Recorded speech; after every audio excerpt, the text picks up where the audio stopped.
NCERT वर्ग दशम chapter 3.2 जिसमें ग्राफीय विधि से हल करें इसके विषय में देखते हैं। तो यहाँ पे जब ग्राफीय विधि से हल करने वाले प्रश्न आते हैं तो उसमें दो चर वाले रैखिक समीकरणों के युग्म दिए जाते हैं, जैसा कि यहाँ पर हमने लिख रखा है 5x minus Y minus 5 equal to 0 और दूसरा है 3x minus Y minus 3 equal to 0। कहने का मतलब है ये समीकरण रहेंगे या यही समीकरण को इस रूप में कर देते हैं या इस रूप में कर देते हैं। तो हमें समीकरणों को देखना है कि किस रूप में है, इस रूप में है या इस रूप में है। या अगर इस रूप में है तो सीधा इसको बॉक्स बना देना है, क्योंकि यहाँ पर जो है एक चर जो है पूर्ण रूप से अकेला है और यहाँ दोनों चर साथ में है, यहाँ भी दोनों चर साथ में ये भी है। तो जब भी रैखिक समीकरण का युग्मों को जब हम लोग ग्राफीय विधि से हल करते हैं, इसमें पहला काम है जो पहला समीकरण है उसको लिख देते हैं। इसका पहला नियम है दो चर में से किसी एक चर को अकेला करना, पहला काम यही है।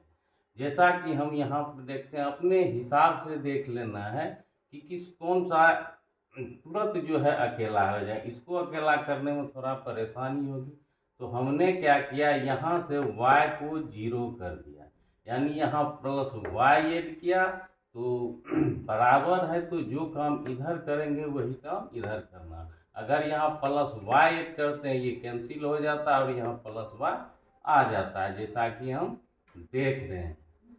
जब अकेला हो जाता है तो तुरंत क्या करना है, दूसरा नियम है कि तुरंत बॉक्स बनाना है और अपने हिसाब से x और y का मान रखते हैं।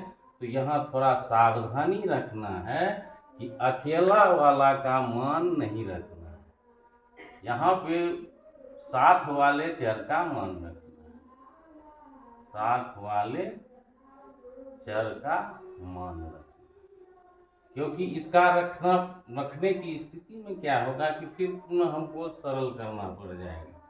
तो अगर इसका मान रखते हैं तो ऑटोमेटिक इसका मान आ जाएगा। तो जैसा बॉक्स बनाए, यानी ये काम करना होगा कि अलग करने के बाद जब बॉक्स बनाएंगे अपने मन से जब मान, क्योंकि दो चर वाले रैखिक अकेला अगर समीकरण है उसके अनेक हल होते हैं। तो यहाँ पर हमने पहले जो है x ये साथ वाले हैं इसका मान 0 रखा। जब 0 रखेंगे ये दोनों गुना हो जाएगा, तो ये जो है 0 हो जाएंगे, तो 0 और -5 तो -5 रह जाएगा। उसके बाद जब हम यहाँ 1 रखते हैं तो 5 को 1 से गुना करेंगे और 5 होगा, 5 5 से 5 जाएगा तो 0 होगा। ये 3 भी निकाल सकते हैं, 4 भी निकाल सकते हैं, अपने समय के अनुसार जो है आप कर सकते हैं। 2 भी निकालिए, अगर 2 बिंदु यहाँ छोटा छोटा है इसको हम कितना लाइन लंबा खींच सकते हैं, उसके लिए चिंता नहीं करना है।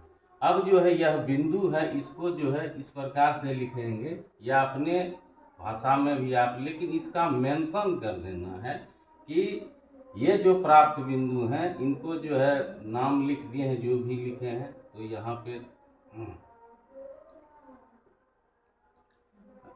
बिंदु इतना इतना को जो है ग्राफ पेपर पर आलेखित करने पर फिर वही पुनः जो है ये दूसरा समीकरण लेते हैं और यहाँ भी वही करते हैं। दोनों में से एक चर को अकेला करना, चाहे जो भी प्रश्न आवे, पहला काम है दोनों में से किसी एक चर को पूर्ण रूप से, ना यहाँ पे कुछ होना चाहिए एक के अतिरिक्त, ना इसके हर में एक के अतिरिक्त, ना इसके पावर में एक के अतिरिक्त कुछ चाहिए, तब होता है अकेला। तो उसी तरह से यहाँ इसको जो है प्लस वाई यहाँ किए तो इधर भी प्लस वाई किए, प्लस वाई कैंसिल हो गया, ये बाहर चला गया, ये दोनों रह गया और यहाँ पे प्लस वाई आ गया।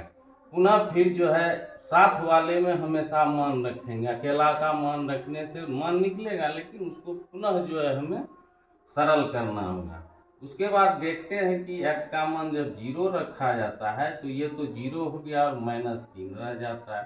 फिर x का मान जब 1 रखते हैं तो यहाँ गुना करते हैं तो 3 में से 3 जाता है तो 0 होता है। तो यहाँ और कोई मान, फिर इसी को लिखना है प्राप्त बिंदु 0 - 3 और 1 और 0 को ग्राफ पेपर पर आलेखित करने पर।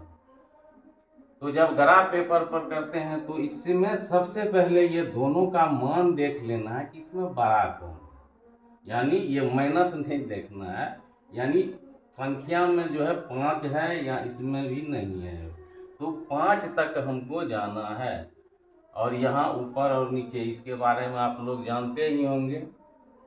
तो जब ये x है और अक्ष x डैश और y डैश, ये प्रथम पाद, ये द्वितीय, ये तृतीय, ये चतुर्थ, ये पाद प्लस प्लस होते हैं